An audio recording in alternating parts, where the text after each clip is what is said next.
சற்று முன்னர் வானிலையால் இணைந்த அனைத்து உறவுகளுக்கும் அனைத்து நெஞ்சங்களுக்கும் இனிய காலை வணக்கம்.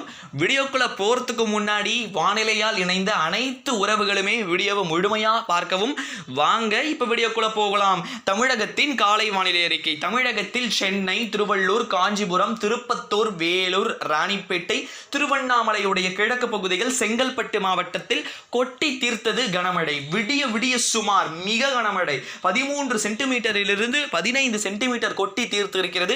இன்றும் இதே நிலை தொடரக்கூடும். அதே இட்டார்மிஸ் இதே போன்றுதான். திருவள்ளூர் மாவட்டம் முழுவதும் பரவலாக இன்று கனமழை, வேலூர் மாவட்டம் முழுவதும் பரவலான கனமழை, திருப்பத்தூர் மாவட்டத்தில் மழை உருவாகும், ராணிப்பேட்டை மாவட்டம் முழுவதும் பரவலாக கனமழை, செங்கல்பட்டு மாவட்டம் முழுவதும் பரவலான கனமழை, காஞ்சிபுரம் மற்றும் சென்னை மாவட்டங்களிலும் இன்றும் பரவலான கனமழை, திருவண்ணாமலை மாவட்டத்தின் ஆரணி, செய்யாறு, வந்தவாசி போன்ற வட கிழக்கு பகுதிகளிலும் இன்று பரவலான மழை இருக்கக்கூடும்.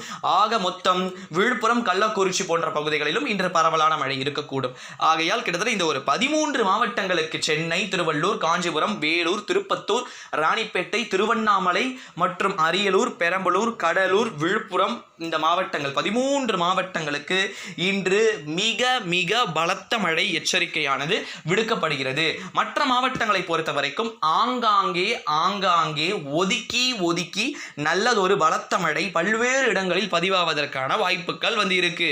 இது போன்ற தகவல்கள் மற்றும் இது போன்ற வானிலை அறிக்கைகள் உங்களுக்கு உடனுக்குடன் வேணும் அப்படின்னு நீங்க நினைச்சீங்கன்னா நம்முடைய யுவராஜ் வெதர்மேன் என்ற யூடியூப் சேனலை மறக்காமல் சப்ஸ்கிரைப் செய்து கொள்ளுங்கள். அது மட்டும் இல்லாமல் தமிழகத்தில் இன்றை விட நாளையும், நாளை விட புதன்கிழமையும் நல்லதொரு பரவலான மழை. இப்போ 13 சென்டிமீட்டர் என்பது வரக்கூடிய காலங்களில் 15 சென்டிமீட்டருக்கு மேல் உயருவதற்கான வாய்ப்புகள் இருக்கு. இதே போன்று சென்னை, திருவள்ளூர், காஞ்சிபுரம், செங்கல்பட்டு மாவட்டங்களில் தான் இந்த இட்டார்மிஸ் மழை இருக்கும். ஏன் அப்படின்னு பார்த்தீங்கன்னா இந்த மழை என்பது காற்று குவியக்கூடிய இடமாக கடலோரம் மாறுகிறது. ஆகையால் அடைத்து கொண்டு பரவலான மழை மேகங்கள் பொலந்து அப்படின்னு எதிர்பார்க்கப்படுகிறது.